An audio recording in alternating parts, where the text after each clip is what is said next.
At some point, you're going to need to search a library database for a phrase of 2 or more words. Now, this could be the title of a work of literature or a movie. It could be the name of a place or a person. Could also be an event, such as the Second World War.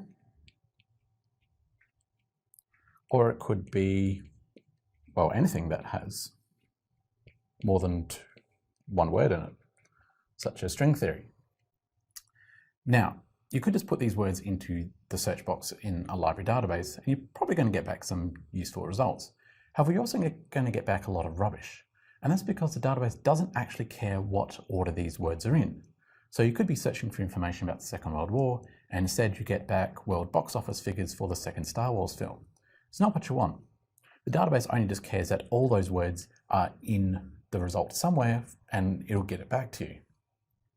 So what you need to do is make the database care what order these words are in. And you can do that quite easily just by putting quote marks around the phrase. These will lock those words together in that exact order. It's what we call phrase searching,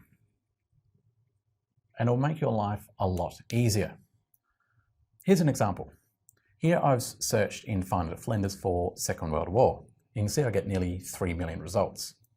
Now, if I put those same keywords in and put quote marks around them, you can see that I've drastically reduced my results when I run that search again. Now, just be careful, because it can be really easy to break your search by putting too many words in the quote marks. So just make sure that you use just commonly used phrases, titles, and names.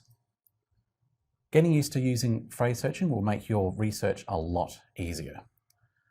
You're still not sure? Then come to the information desk in your library branch. You can give us a call or send us an email.